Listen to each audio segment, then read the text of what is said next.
शहीदों को योगी का सलाम। सीएम योगी ने कहा कि जवानों का बलिदान सदैव स्मरणीय रहेगा।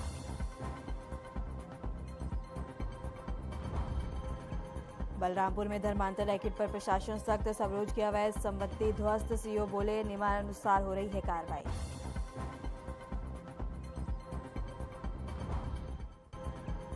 आगरा के आईटीआई कॉलेज में फर्जीवाड़े के खिलाफ धरना। छात्र परिषद ने किया धरना। प्रधानाचार्य बर्खास्त की मांग।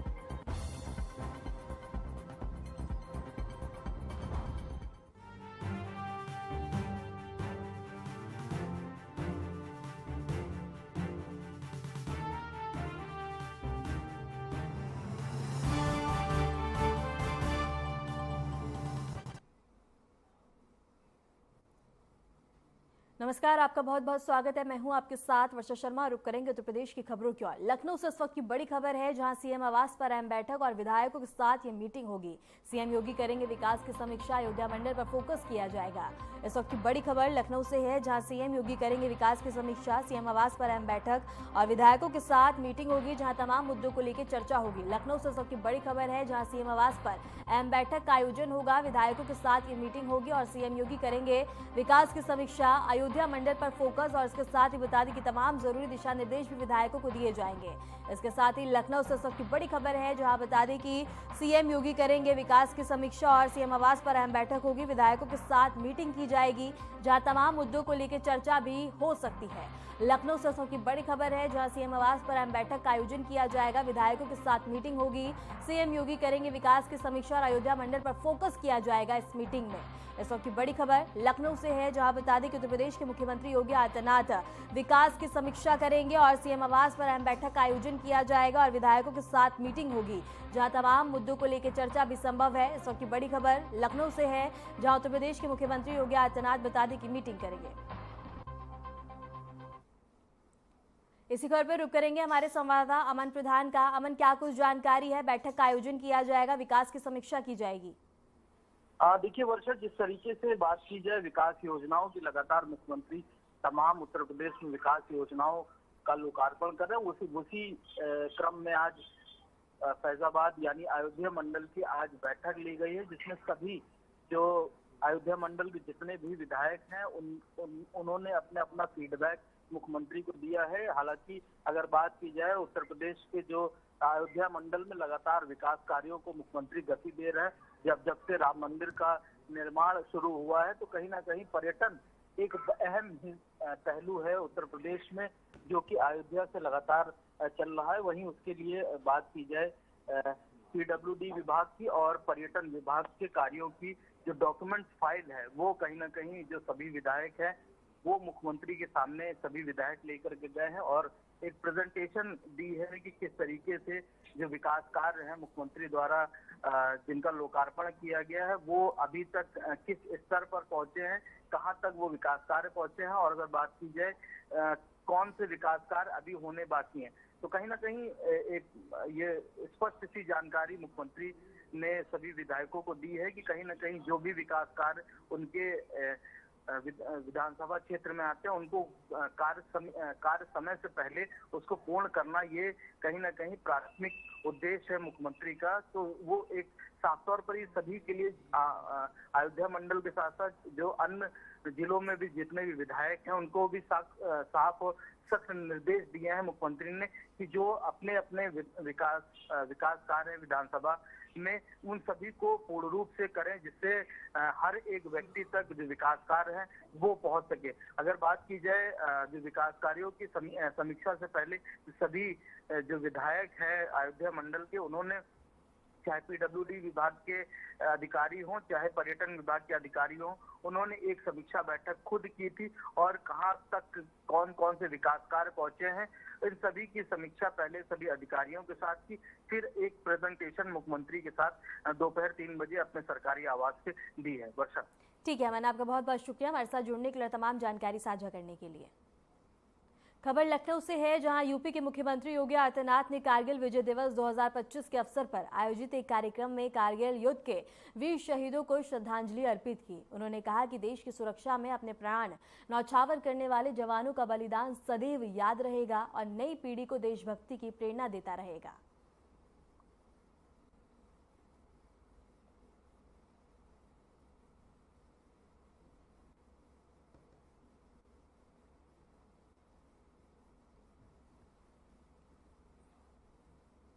खबर लखनऊ से है, जहां मुख्यमंत्री योगी आदित्यनाथ ने कारगिल विजय दिवस के अवसर पर वीर शहीदों को नमन करते हुए कहा कि पूरा देश आज हमारे बहादुर सैनिकों के शौर्य और पराक्रम को सम्मान दे रहा है। उन्होंने कहा कि जिन वीर सपूतों ने देश की एकता और अखंडता के लिए अपने प्राणों का बलिदान दिया, उन्हें मैं विनम्र श्रद्धांजलि अर्पित करता हूँ। मुख्यमंत्री ने यह भी कहा कि शहीदों का यह बलिदान सदैव देशवासियों को प्रेरणा देता रहेगा।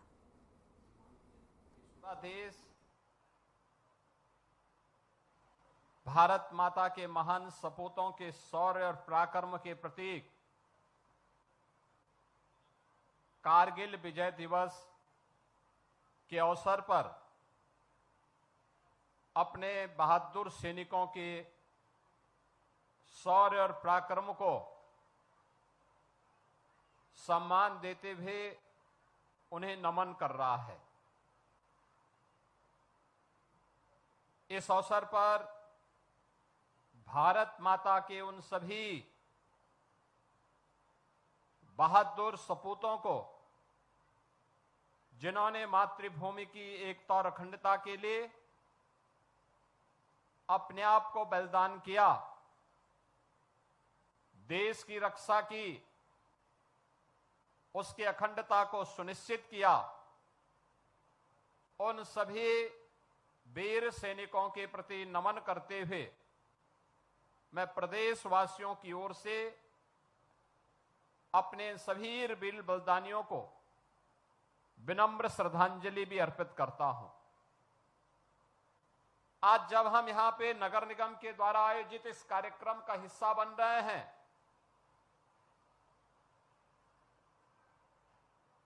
तो हमारे लिए ये दोहरी खुशी का क्षण भी है। एक और कारगिल के उन योद्धाओं को उनके स्मरण करने का, उनकी स्मृतियों को जीवंत बनाए रखने के लिए उनके परिवारजनों को सम्मान देने का, और दूसरी तरफ लखनऊ नगर निगम को प्रधानमंत्री मोदी जी के स्वच्छता सर्वेक्षण में ऑल इंडिया रैंकिंग में तीसरा स्थान प्राप्त हुआ है। इसके लिए भी मैं लखनऊ नगर निगम और लखनऊ वासियों को विशेष रूप से हृदय से अभिनंदन करता हूं, बधाई देता हूं। ये उपलब्धियां अचानक नहीं आती हैं। इस उपलब्धि के लिए परिश्रम करना पड़ता है। जो युद्ध लड़ेगा ही नहीं, चुनौती स्वीकार ही नहीं करेगा, प्लान का रास्ता अपनाएगा, वह कभी सफलता प्राप्त नहीं कर सकता, वह विजय का वर्ण नहीं कर सकता। विजय का वर्ण वही करेगा जो चुनौतियों को से जूझेगा, चुनौतियों का सामना करेगा, प्लानवादी नहीं,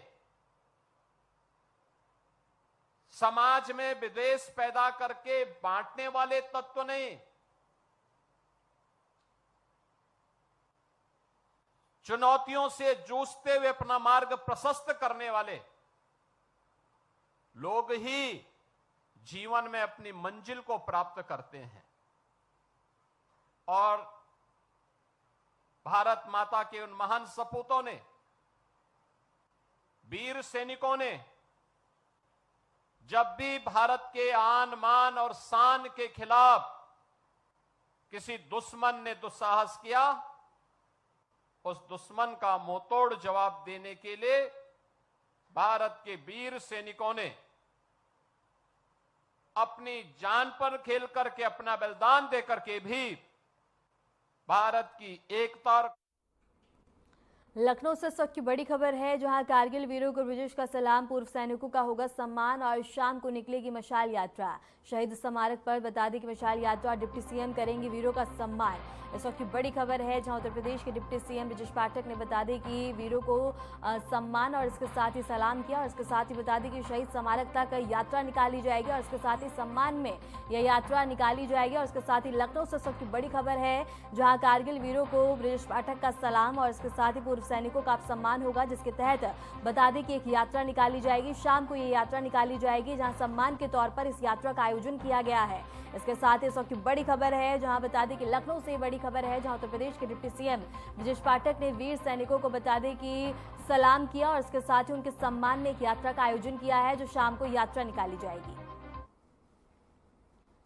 खबर बागपत से है, जहां योगी सरकार के मंत्री स्वतंत्र देव सिंह ने भगवान शिव के पूज्य महादेव मंदिर में पहुंचकर जल अभिषेक किया और पूजा अर्चना की। मंत्री ने बता दें कि बागपत का पूरा महादेव मंदिर पहुंचे और जहां उन्होंने विधि पूर्वक पूजा की और भगवान शिव से प्रदेश की सुख समृद्धि की कामना की। इस अवसर पर उन्होंने मीडिया से बातचीत भी की और मंत्री ने भगवान शिव की पूजा करने के बाद कहा कि योगी सरकार में गुंडों और अपराधियों की कोई जगह नहीं है और कानून व्यवस्था को लेकर कड़े कदम उठाए गए हैं। स्वतंत्र देव सिंह ने प्रदेश में कानून व्यवस्था के मुद्दे पर जोर दिया और कहा कि योगी सरकार ने गुंडागर्दी को समाप्त करने के लिए ठोस कदम उठाए हैं। साथ ही उन्होंने कहा कि उत्तर प्रदेश में हर त्योहार हिंदू मुस्लिम के बीच शांति और सौहार्दपूर्ण माहौल में मनाए जाते हैं।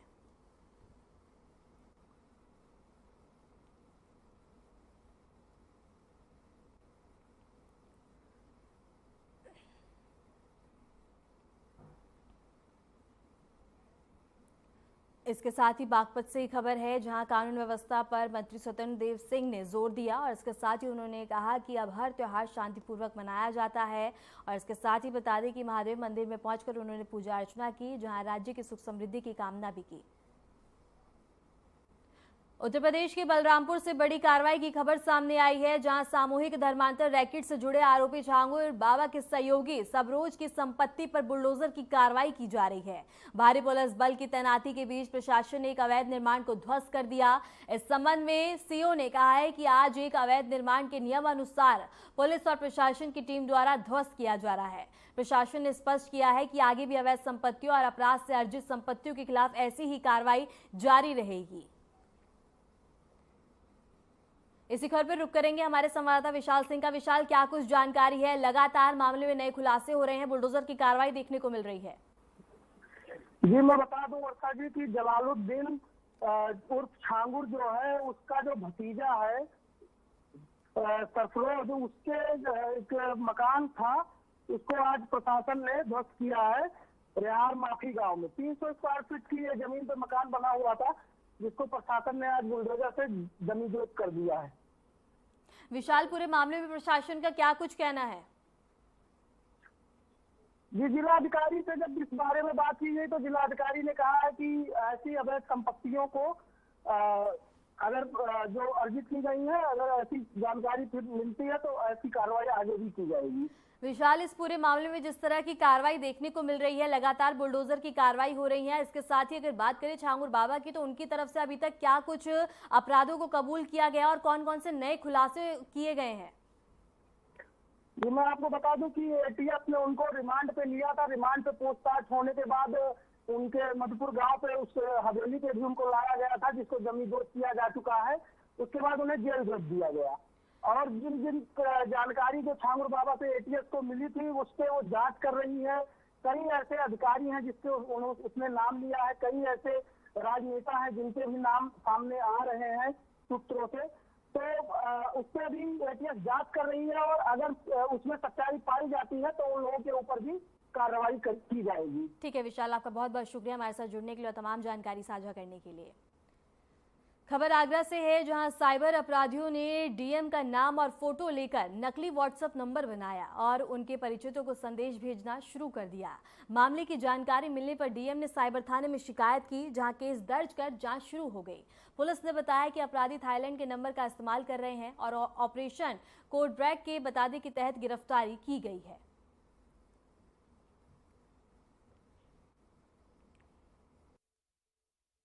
द्वारा एक हमें तहरीर प्राप्त हुई थी, जिसमें उन्हें दिखाया था कि एक नंबर जो थाईलैंड का नंबर उसको यूज़ करके उनका प्रोफाइल फोटो को लगा करके लोगों से बात कर रहा है।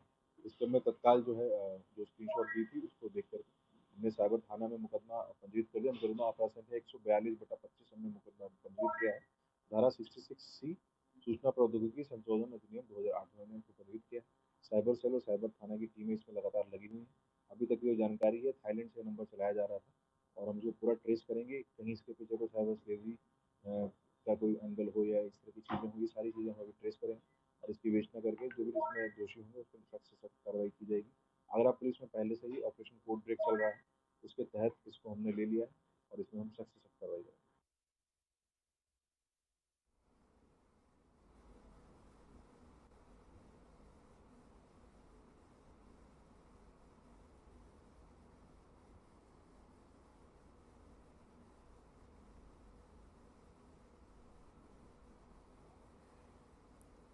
खबर मुजफ्फरनगर से है, जहां पुलिस ने कांवड़ यात्रा के दौरान सोशल मीडिया पर पाकिस्तान की पुराने हिंसक वीडियो और फर्जी ऑडियो वायरल कर सांप्रदायिक तनाव फैलाने वाले कुल 10 आरोपियों को गिरफ्तार किया है। आरोपियों ने मुरादाबाद और मंसूरपुर में बजरंग दल के खिलाफ झूठे दावे फैलाए थे और पुलिस ने 3 नए आरोपियों को भी गिरफ्तार कर मामले की जांच शुरू कर दी है।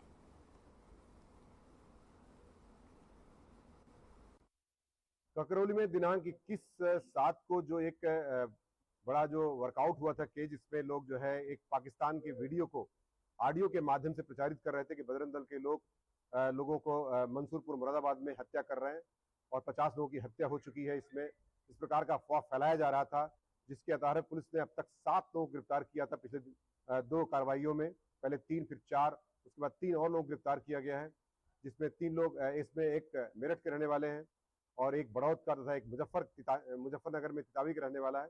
तो 3 लोग गिरफ्तार किए गए हैं। इसमें एक नवाब है, एक अयूब है, एक सलीम है। इस प्रकार से 3 लोग गिरफ्तार किए गए हैं तथा इन्होंने नए ग्रुप के माध्यम से भाईचारा ग्रुप है या ये वार्ड मेंबर ग्रुप जो है, इसके माध्यम से ये इनको फॉरवर्ड कर रहे थे। तो इस प्रकार से जो है इन ग्रुपों के माध्यम से सक्रिय थे और अफवाह फैला। फिलहाल रुकते हैं एक छोटे से ब्रेक के लिए, बने रहे हमारे साथ।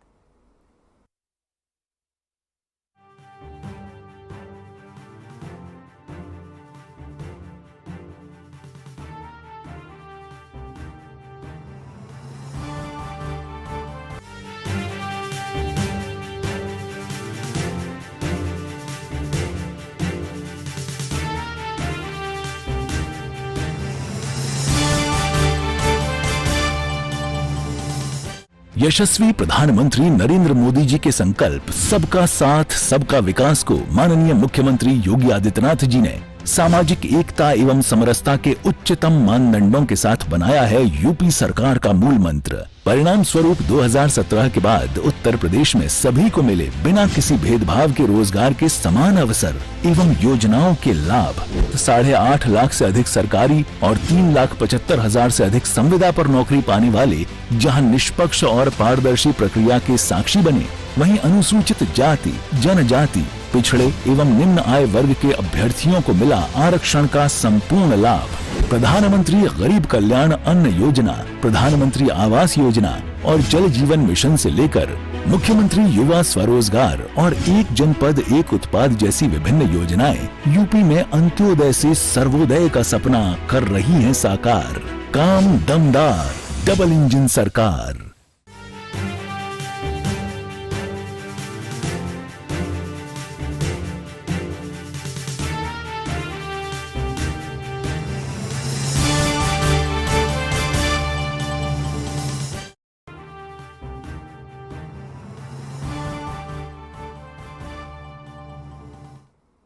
ब्रेक के बाद स्वागत है। खबरों में आगे बढ़ते हैं। खबर कासगंज से है, जहां एक 10 वर्षीय नाबालिग बच्ची के साथ दुष्कर्म करने वाले आरोपी को पुलिस ने मुठभेड़ में गिरफ्तार कर लिया। आरोपी को घायल अवस्था में पकड़ा गया और पुलिस ने उसे इलाज के लिए अस्पताल में भर्ती करवाया। अब इस मामले की पूरी रिपोर्ट घटना कासगंज जिले के एक छोटे से गाँव की है, जहाँ 10 वर्षीय बच्ची बता दें कि बकरियां चुराने के लिए बाहर गई थी। इस दौरान आरोपी ने बच्ची का शारीरिक शोषण किया और उसे गंभीर स्थिति में छोड़ दिया। घर लौटने के बाद बच्ची ने इस घटना की जानकारी अपने परिवार को दी, जिसके बाद परिजनों ने पुलिस में शिकायत दर्ज कराई। सूचना मिलने के बाद कासगंज पुलिस ने आरोपी मुनीश को पकड़ने के लिए कार्रवाई की और आरोपी को पुलिस ने बता दें कि हजारा नहर पटरी के पास मुठभेड़ में गिरफ्तार किया। इस मुठभेड़ में आरोपी के पैर में गोली लगी और वह घायल हो गया। खेत में ले जाकर ज़बरदस्ती दुष्कर्म एक युवक जिसका कि नाम मुनीश है उसके द्वारा किया गया था। बच्ची को तुरंत अस्पताल पहुंचाया गया था एवं सुसंगत धाराओं में अभियोग पंजीकृत किया गया था। कल से ही सीओ सिटी के सुपरविजन में कई टीमें लगातार अभियुक्त को पकड़ने के लिए दबे। खबर कासगंज से है, जहां बता दें कि पटियाली एसओजी और सर्विलांस टीम ने संयुक्त रूप से बड़ी कार्रवाई करते हुए गौकशी में लिप्त एक गिरोह का पर्दाफाश किया। इस दौरान पुलिस मुठभेड़ में एक शातिर गौक्ष घायल हो गया, जिसके पैर में गोली लगी। घायल आरोपी को इलाज के लिए जिला अस्पताल में भर्ती करवाया गया और पुलिस ने घायल अभियुक्त सहित कुल 10 आरोपियों को गिरफ्तार किया है। इनके कब्जे से बता दें कि 4 गौवंशीय बैल, 1 भैंस और एक पिकअप वाहन और अवैध शस्त्र और कारतूस भी बरामद किए हैं। इसके साथ ही पूरे मामले में आगे की जांच की जा रही है। पिछले कुछ दिनों से पटियाली सर्किल के कई थानों में और सहावर सर्किल के भी कुछ थानों में भैंस चोरी और गौकशी की घटना हुई थी, जिसमें कई सोर्सेज को लगाया गया था और ये सूचना मिली थी कि भरगैन के जंगलों में इस तरह की घटनाएं की जा रही हैं। यहाँ पर स्थानीय पुलिस के द्वारा चेकिंग लगाई गई थी। आज जब पुलिस चेक कर रही। खबर आगरा से है, जहां बलकेश्वर स्थित राजकीय आईटीआई कॉलेज में राष्ट्रीय छात्र परिषद ने फर्जीवाड़े के खिलाफ अनिश्चितकालीन धरना शुरू कर दिया है। छात्र नेताओं का आरोप है कि जिले में कुल 132 आईटीआई कॉलेज हैं, जिनमें से 127 निजी हैं और इनमें से कई धरातल पर मौजूद ही नहीं है। पीएमकेवीवाई के तहत जारी धनराशि के बंटवारे और छात्रों के भविष्य से खिलवाड़ का आरोप लगाते हुए छात्र परिषद ने प्रधानाचार्य को बर्खास्त करने और डीएम से जांच कमेटी गठित करने की मांग की है। बड़ा भ्रष्टाचार शिक्षा के अंदर हुआ है, तो आगरा के अंदर नोडल प्रधानाचार्य राजकीय औद्योगिक प्रशिक्षण बलकेश्वर के द्वारा हुआ है, क्योंकि आगरा के अंदर 132 विद्यालय आईटीआई के संचालित है, जिसमें 5 विद्यालय सरकारी हैं, 127 विद्यालय प्राइवेट हैं। वो है। खबर बरेली से है, जहां फतेहगंज पश्चिमी पुलिस ने लूट और छिनैती की वारदातों में शामिल 2 बदमाशों को गिरफ्तार किया है। मुठभेड़ के दौरान एक आरोपी अवधेश सिंह गोली लगने से घायल हो गया, जबकि विष्णु नामक बदमाश को मौके से पकड़ लिया गया। बदमाशों के पास से लूटी गई बाइक और इसके साथ ही नगद और तमंचा चाकू बरामद हुआ है। पुलिस तीसरे फरार आरोपी की तलाश में जुटी हुई है। के बाद 2 शातिर बदमाशों को गिरफ्तार किया गया है, जिनके नाम अवधेश सिंह सनाब स्वर्गीय विक्रम सिंह उम्र 24 वर्ष निवासी ग्राम सतुलियापट्टी थाना फतेहगंज पश्चिमी व विष्णु कश्यप सनाब सुरेश कश्यप उम्र 20 वर्ष निवासी ग्राम सतुलियापट्टी हाल निवासी सूर्य विहार कॉलोनी कर्मचारी नगर थाना इज्जत नगर जिला बरेली है। मुठभेड़ के दौरान पुलिस। खबर अलीगढ़ से है, जहां पुलिस ने अंग्रेजी शराब तस्करी के बड़े नेटवर्क का भांडाफोड़ किया है। हरियाणा से बिहार भेजी जा रही बता दें कि 341 पेटियों में छुपाई गई 3040 लीटर अवैध शराब बरामद की गई है, जिसकी कीमत करीब 25 लाख रुपए आंकी गई है। पुलिस ने इस मामले में 2 आरोपियों को गिरफ्तार किया है और शराब की तस्करी पशुचारी की आड़ में की जा रही थी।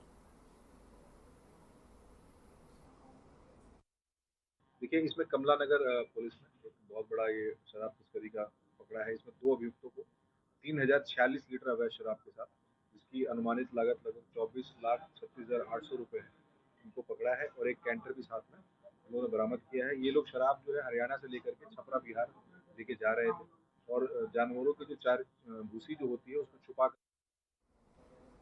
खबर शामली से है, जहां जिलाधिकारी और पुलिस अधीक्षक ने थाना आदर्श मंडी का औचक निरीक्षण किया। निरीक्षण के दौरान अधिकारियों ने थाना परिसर की साफ सफाई, अभिलेखों के रखरखाव और अपराध रजिस्टर की स्थिति का जायजा लिया। डीएमएसपी ने थाना प्रभारी को साफ सफाई और सुधार करने, फरियादियों के साथ अच्छा व्यवहार रखने और मामलों के समयबद्ध निस्तारण के निर्देश दिए।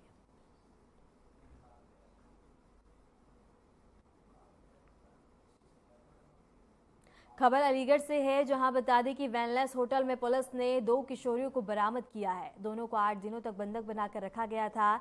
जफर नामक युवक ने एक किशोरी को बता दें कि बहला फुसलाकर उसको दिल्ली ले गया था और मौका पाकर एक नाबालिग किशोरी अपने घर पहुंची और मां को अपनी घटना बताई। इसके बाद पुलिस ने कार्रवाई करते हुए दोनों युवतियों को होटल से मुक्त कराया है।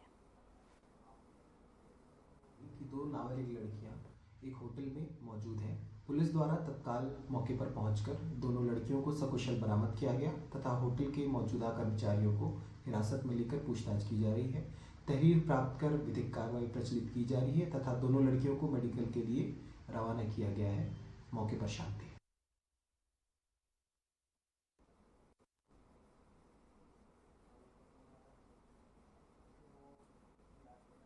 फिलहाल के लिए उत्तर प्रदेश की खबरों में इतना ही। नमस्कार।